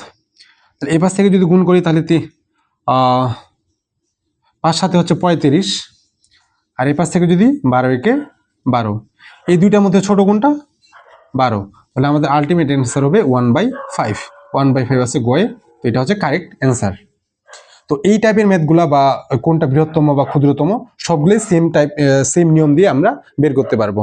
ওকে, এখন যে আমরা টাইপের প্রবলেমটা সলভ করবো সেটা হচ্ছে যোগফল দেওয়া থাকবে, সেখান থেকে আমরা সংখ্যাগুলো নির্ণয় করব। সো এখানে একটা 18 BCS একটা প্রশ্ন আসছিল এরকম। এছাড়াও বিভিন্ন চাকরি পরীক্ষা, অন্যান্য যে চাকরি পরীক্ষায় এটা প্রচুর আসে। সো প্রথমে আমরা নিচেরটা দেখি যে 3টি ক্রমিক সংখ্যার যোগফল। 3টি ক্রমিক সংখ্যার যোগফল মানে কি? শুরুতে একটা সংখ্যা থাকবে, ধরে নিলাম সেই সংখ্যাটা x, সাপোজ সেই সংখ্যাটা হচ্ছে x। এরপরের সংখ্যাটা কত হবে? x + 1। এরপরের সংখ্যাটা হবে x + 2। এভাবে চলতে থাকবে। তাহলে এই x সংখ্যা এর চেয়ে এটা এক বেশি, এটার চেয়ে এটা এক বেশি। তো এই তিনটার যোগফল কত দেওয়া আছে? 123। তাহলে এই তিনটাকে আমরা আবার যোগ করে দিলাম। এটা সমান কত? 100। এখানে একটু বাংলায় লিখি, এটা হচ্ছে 2। তাহলে 123। তাহলে 1 2 3, এই 3টা x গুণ করে আমরা পাই 3x প্লাস এটার এটা যোগ করে পাই হচ্ছে 3 ইকুয়াল টু 123। তাহলে 3x ইকুয়াল টু 123 মাইনাস 3। তাহলে এখান থেকে 3 চলে গেলে আমরা পাই 20। তাহলে x ইকুয়াল টু 120/3, যেটা হচ্ছে 40। এখন দেখি তাহলে আমরা কি ধরে নিছিলাম? প্রথম সংখ্যাটা হচ্ছে x, তাহলে x এর মান হচ্ছে 40। পরের সংখ্যাটা কি হবে? 41, এবং তারপরের সংখ্যাটা হবে 42। শুধু এতটুকু আমাদের বের করতে বলছে ক্ষুদ্রতম সংখ্যা দুটির যোগফল। এই তিনটা সংখ্যার মধ্যে ক্ষুদ্রতম সংখ্যা কোনগুলা? এই যে এই দুইটার গুণফল কত হবে? তাহলে এটা নিলাম 41 গুণন হচ্ছে 40। তাহলে 40 শূন্য 0, হাতে থাকে 4, আর 40-এর সাথে এটা গুণ করলে হয় 160, এর সাথে 4 যোগ করলে হচ্ছে 4, তাহলে হচ্ছে 164, তাহলে হচ্ছে 1640। তাহলে অ্যান্সার হবে এইটা। তাহলে এই টাইপের যতগুলো প্রশ্ন দেওয়া থাকবে আমরা প্রথমে কি নিব? একটা সংখ্যা ধরে নিব। এখন এখানে ক্রমিক সংখ্যা দেওয়া আছে, এটা যদি ক্রমিক জোড় সংখ্যা বলতো তাহলে 2 করে বাড়তো, এখানে কত হইতো? 4 হইতো। যদি বিজোড় সংখ্যা বলতো তারপরও সেম, কারণ আমরা জানি বিজোড় সংখ্যাও 2 2 করে বাড়ে। তো সেম ভাবে এর আগে উপরের প্রশ্নটা একটু দেখি। উপরের প্রশ্নে কি বলা আছে? যে পরপর 10টি ক্রমিক সংখ্যার এটা যে প্রথম 5টির যোগফল হবে, এটা হবে প্রথম 5টির এই যে প্রথম 5টির যোগফল হচ্ছে 560। এটা আমি একটু ভুল করছি, যে প্রথম 5টির যোগফল হচ্ছে 560, তাহলে শেষ 5টির যোগফল কত হবে? তাহলে একটু খেয়াল করি। প্রথম তাহলে সংখ্যাটা আমি x ধরে নিই, এরপরের সংখ্যাটা কি হবে? x + 1, এরপরেরটা হবে x + 2, x + 3, x + 4। তাহলে 1 2 3 4 5, এই প্রথম 5টা, এটার যোগফল কত? যোগফল হবে 560। তাহলে এই ক্ষমাগুলোকে তুলে দিয়ে আমরা একটু ইংলিশ লিখে ফেলছি, একটু বাংলা লিখি। তবে 1 2, তবে 3, তবে 4। তাহলে এটার সাথে এটা আবার যোগ করব, ক্ষমাগুলো তুলে দিই। তাহলে টোটাল কয়টা x আছে? এখানে আছে 5টা x, প্লাস 1 যোগ 2 হচ্ছে 3, 3-এর সাথে 3 হচ্ছে 6, 6 আর 4 হচ্ছে 10, ইকুয়াল টু 560। তো 5x ইকুয়াল টু আমরা লিখতে পারি 550 যোগ বিয়োগ করে। তাহলে 5 ইকুয়াল টু আমরা x ইকুয়াল টু লিখতে পারি কত?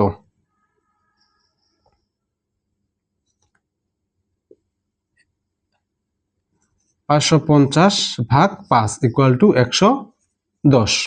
তাহলে প্রথম সংখ্যাটা হচ্ছে 110, তাহলে 100 যদি 10 হয়, এরপর এটা হবে নিশ্চয় 111, তারপরে 112, 113, 23 হয়ে গেছে, এটা 13, 1 2 3 4, এটা 114।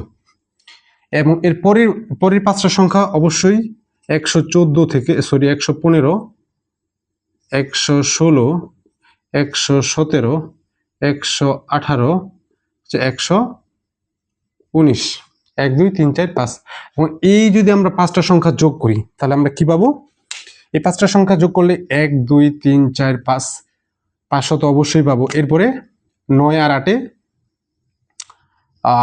যোগ করে একটু, 9 আর 6 হচ্ছে 15, 15 আর 5 হচ্ছে 20, 20 আর হচ্ছে 8 সাথে 15, তাহলে হয় কত? 15 আর 20 হচ্ছে 35, 35-এর বসালাম 5, হাতে থাকে কত? 3, তাহলে 1 2 3 4 5, 5 3 8, 1 2 3 4 5, তাহলে 585। তাহলে যোগ করার পর আমরা পাইছি 585। তো এইভাবেও আমরা এইগুলোকে বের করতে পারি। এখন আমরা যে টাইপের ম্যাথটা সলভ করব সেটা হচ্ছে গুণফল থেকে সংখ্যা নির্ণয়। এখানে কি বলছে? তিনটি ক্রমিক পূর্ণ সংখ্যার গুণফল হচ্ছে 6, তাদের সমষ্টির দ্বিগুণ কত? তাহলে আমাদেরকে কি বের করতে হবে? প্রথমে এই যে ক্রমিক তিনটা সংখ্যা আছে, এই তিনটা ক্রমিক সংখ্যাকে আগে বের করতে হবে এবং সেই তিনটা সংখ্যাকে যোগ করার পরে তাদের যোগফলের দ্বিগুণ যদি আমরা করি তাহলে আমরা ওই সংখ্যাটা পাবো। তাহলে এই টাইপের ম্যাথগুলো করার জন্য এটা একটা লেন্দি ম্যাথ, মেইনলি হচ্ছে এটা লিখিতর জন্য আসে, বাট অনেক সময় এমসিকিউতেও আসে। যদি এমসিকিউতে আসে তাহলে আমরা ট্রিক্স খাটিয়ে সহজে বের করতে পারবো, যেটা আমরা পরে দেখবো। আপাতত লিখিতর জন্য দেখি যে কিরকম ভাবে করব। তো ধরে নিই আমরা একটা সংখ্যা এক্স, এর পরবর্তী সংখ্যাটা কি হবে? এক্স প্লাস 1, এর পরবর্তী সংখ্যাটা এক্স প্লাস 2। তাহলে এই তিনটা সংখ্যা যদি আমরা গুণ করি তাহলে x, x plus 1, x plus 2 যদি গুণ করি কত হবে? গুণফল হবে 6-এর সমান। ওকে, ইংলিশে লিখে একটু সুবিধার জন্য। এরপরে কি আসতেছে? এক্স স্কোয়ার প্লাস এক্স, এই যে এই গুণ করে দিছি, এরপরে লিখছি এক্স প্লাস 2 যা ছিল তাই, এরপরে 6। এরপরে আবার যদি গুণ করি তাহলে এক্স কিউব, এটার সাথে এটা যে প্রথমে করছি এটার সাথে এটা গুণ করে এখানে বসাইছি, এটার সাথে এটা গুণ করে এই যে এখানে বসাইছিলাম, বাকি যা ছিল তাই লিখছি। এবার এটার সাথে গুণ করব এইটা, তাহলে কি আসবে? এক্স কিউব প্লাস এই এক্স এর সাথে আবার এটা গুণ করবো, তাহলে 2x স্কোয়ার, এখানে আবার এক্স স্কোয়ার, আবার হচ্ছে 2x ইকুয়াল টু 6। এরপরে যদি একটু এই যে এই দুইটাকে যোগ করি এক্স স্কোয়ার গুলা, তাহলে x cube plus 3x square plus 2x, এই 6টাকে এই পাশে নিয়ে আসছি, -6 ইকুয়াল টু 0 হয়েছে। ওকে, এখন এই ইকুয়েশনে আমরা একটা ভ্যালু ধরে নিই। এই ইকুয়েশনে আমরা একটা ভ্যালু বসাবো, 1 বসাবো, 2 বসাবো, 3 বসাবো, 4 সামথিং এরকম ভাবে বসাবো। এগুলো বসানোর পর দেখবো যে এই পাশে কখন 0 আসে, এই পাশে ইকুয়াল টু এই পাশে কিভাবে 0 আসে। তাহলে এখানে আমরা প্রথমে যদি 1 বসাই তাহলে দেখি 1 cube plus 3 into 1 square plus 2 into 1 minus 6, তাহলে কত আসে? ইকুয়ালটা আমরা কি লিখতে পারি? 1 প্লাস 3 প্লাস 2 মাইনাস 6, তাহলে এই পাশ থেকে এই পাশে আসে 0। তার মানে এই যে একটা এক্স এর ভ্যালু, তাহলে এক্স এর ভ্যালুটা কত হবে? এক্স এর ভ্যালু হবে, তাহলে এক্স এর ভ্যালু হবে কত? এক্স এর ভ্যালুটা হবে 1, এক্স এর ভ্যালুটা হবে 1। তার মানে এইটা যদি 1 হয় তাহলে এইটা হবে 2, এরপর এটা হবে 3। আমরা এখন গুণ করে দেখি যে 1 ইন্টু 2 ইন্টু 3, তাহলে 3 দুগুণে 6, 6 একে 6, তাহলে আমাদের আসছে 6, যেটা অ্যাকচুয়ালি এখানে ছিল। এখন বলছে তাদের সমষ্টি, তাহলে এখন যদি আমরা যোগ করি 1 প্লাস 2 প্লাস 3, এই তিনটা যোগ করলে কত আসে? আর 3, আর এখানে 6ও আসে, যোগফলও 6 আসে।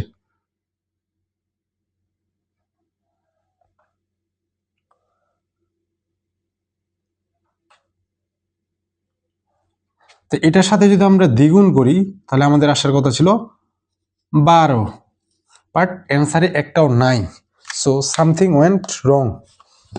দেখি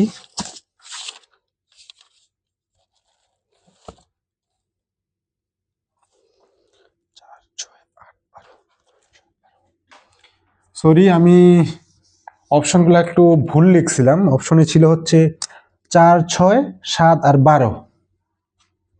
4, 6, 7, 12। তাহলে আমাদের সঠিক অ্যান্সার হবে এই যে 12। ঠিক আছে, ম্যাথ আমাদের ঠিক আছে, বাট আমি অপশনগুলো তুলতে ভুল করছিলাম।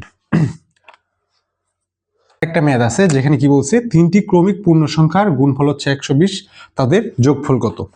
সেম ভাবে প্রথম সংখ্যাটা আমরা x ধরে নিলাম, তারপরের সংখ্যাটা কি হবে x + 1, তারপরের সংখ্যাটা x + 2। এই তিনটাকে আমরা কি করব, গুণ করব। তাহলে x + 1 x + 2 = কত? 120। একটু ইংলিশে ধরে নিই লেখার সুবিধার জন্য। তাহলে আমরা কি করব, প্রথমে এই দুটাকে গুণ করব। কি করব, এই x এর সাথে এই x টা গুণ করলে কি হবে x²। এই x এর সাথে আবার এই 1টা গুণ, তাহলে গুণ করলে কি হবে x হবে। এরপরে x + 2 = 120। এরপরে আবার কি করব, এই x² এর সাথে এই x টা গুণ করব, তাহলে আসবে কি x³।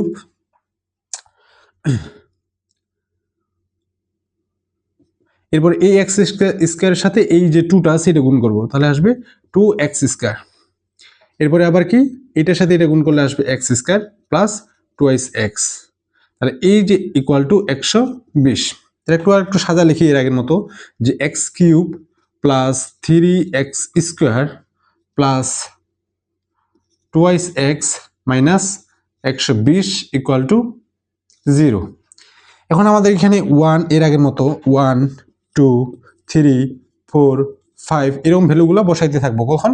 যতক্ষণ না পর্যন্ত এই পাশের টার্মটুকু, যে এতটুকু যতক্ষণ না পর্যন্ত শূন্য হয়। এটা একটু লেন্দি প্রসেস হইতে পারে।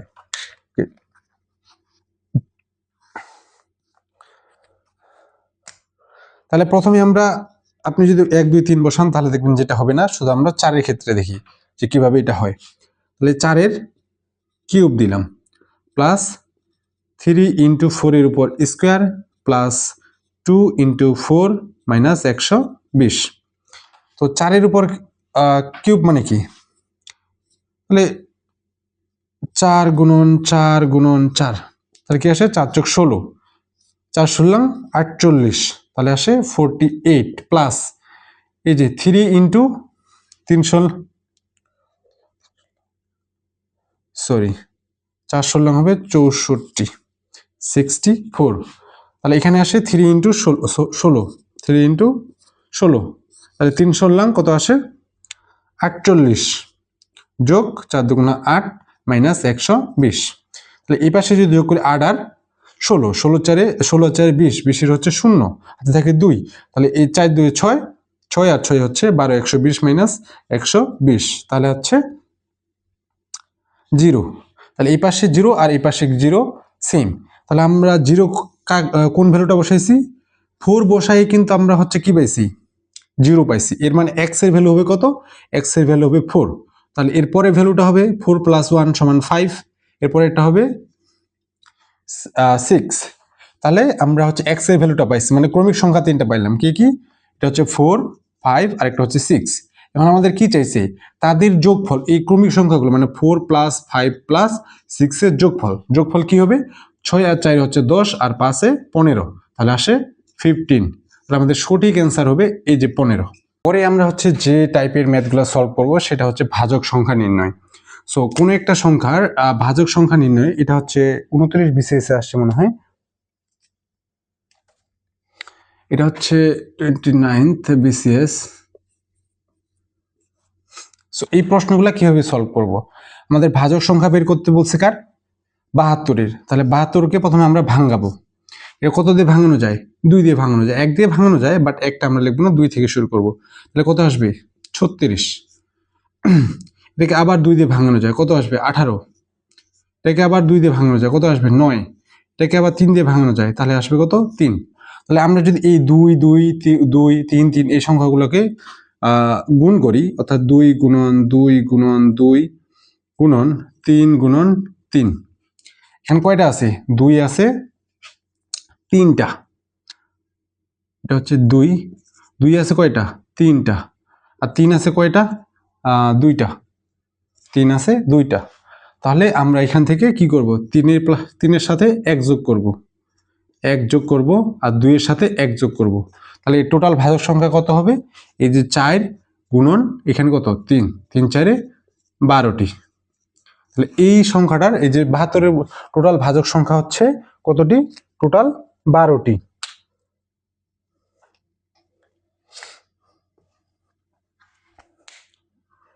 সেম ভাবে যদি আমরা আরেকটা সংখ্যা দেখি যে 36-এর টোটাল ভাজক সংখ্যা কতটি?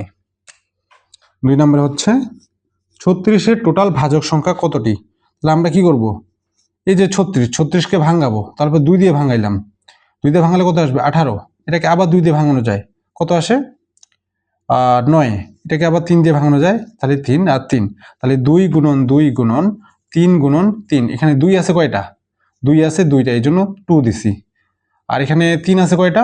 3ও আছে 2টা, তাহলে এই 2 এর সাথে 1 যোগ করলাম, এই 2 এর সাথে 1 যোগ করলাম, 1। তাহলে কত আসে? 3 গুণন 3। টোটাল কতটি? 9টি। তাহলে 36-এর ভাজক সংখ্যা কতটি? এই যে 9টি। তাহলে এইভাবে এই টাইপের ম্যাথগুলা আমরা হচ্ছে সলভ করতে পারি। এখন আমরা যে টাইপের ম্যাথগুলো সলভ করব সেটা হচ্ছে বর্গের অন্তরফল দেওয়া থাকবে, সেখান থেকে আমরা সংখ্যাগুলো নির্ণয় করতে হবে। সো দুইটা ক্রমিক সংখ্যার প্রশ্নগুলো এরকম থাকবে যে দুটি ক্রমিক সংখ্যার বর্গের অন্তর, এই যে একটা অন্তরফল দেওয়া থাকবে, কি বর্গের অন্তরফল, এই যে বর্গের অন্তরফল কত দেওয়া আছে? 47 হলে সংখ্যা দুটি কত? এখানে অপশন দেওয়া আছে। ওকে, এটা ক নাম্বার অপশন? তাহলে এই ক্ষেত্রে কি, এখানে তো দুইটা সংখ্যা বলছে, তাহলে একটা বড় সংখ্যা হবে, একটা ছোট সংখ্যা হবে। তাহলে বড় সংখ্যাটা কিভাবে নির্ণয় করব?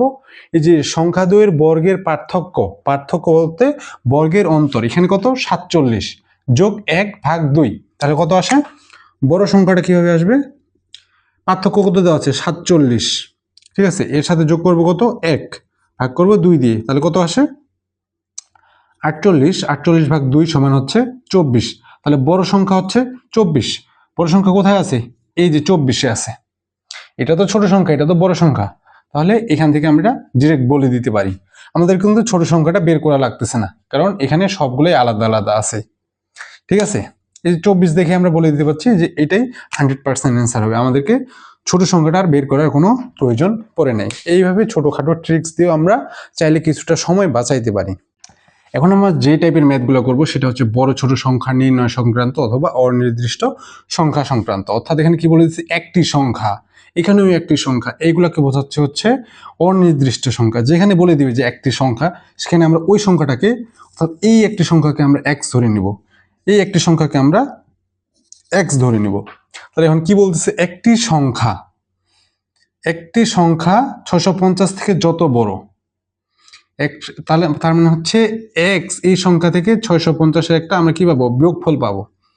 এই সংখ্যাটা 820 থেকে ওই সংখ্যাটা যতটা হচ্ছে ছোট, মানে 820 থেকে তত ছোট, তার মানে 820 আর ওই সংখ্যার যে বিয়োগফল আর ওই সংখ্যা থেকে 650-এর যে বিয়োগফল, এই দুইটা হচ্ছে সমান হবে। তাহলে এই পাশে যদি আমরা x-টাকে নিয়ে আসি তাহলে পাবো 2x, এই পাশে পাবো 820 প্লাস 650। তাহলে 2x ইকুয়াল টু আমরা কি পাবো? এটা 50 আছে, তাহলে 70, 1470। তাহলে x ইকুয়াল টু পাবো 1470 ডিভাইডেড বাই হচ্ছে 2, 735। তাহলে আমাদের অ্যান্সার আসবে 735। সেম ভাবে এখানে যেহেতু বলে দিছে যে একটি সংখ্যা, তাহলে এই সংখ্যাটাকে আমরা x ধরে নিলাম। এখন এ কি বলতেছে? যে একটি সংখ্যার 3 গুণের সাথে, তাহলে এই সংখ্যাটা 3 গুণ বনে এর সাথে 3, সাথে দ্বিগুণ যোগ করলে, তাহলে এই সংখ্যাটা 2 গুণ হচ্ছে 2x। এই দুইটা যদি আমরা যোগ করি তাহলে আমরা কত পাবো? 90 পাবো। ইংলিশে লিখতেছি, এখানে বাংলা ইংলিশ হয়তো একসাথে হয়ে গেছে, এই পাশে ইংলিশ থেকে এই পাশে, এটা একটু বুঝে নিন। তাহলে এখানে আসে 5x ইকুয়াল টু 90। এরপর হচ্ছে x equal to 90 divided by 5 equal to আসে 18। 18 মানে হচ্ছে 18। তাহলে আমাদের কারেক্ট অ্যান্সার হচ্ছে 18। সো এই টাইপের যদি একটি সংখ্যা এই টাইপের যদি কোনো একটা থাকে, তাহলে আপনারা কি ধরে নেবেন? এই সংখ্যাটাকে x ধরে নেবেন। x ধরে নিয়ে এই প্রশ্নটার বাক্যের সাথে সাথে যেটা বলা আছে এটাকে মিলানো ট্রাই করবেন। অর্থাৎ এখানে যেমন বলছি 3 গুণের সাথে দ্বিগুণ, 3 গুণের সাথে দ্বিগুণ যোগ করছে, এখানে যত থেকে বড় তত থেকে ছোট, এভাবে এগুলাকে হচ্ছে সলভ করা যায় সহজেই। আপাতত এতটুকুই এই চ্যাপ্টার থেকে।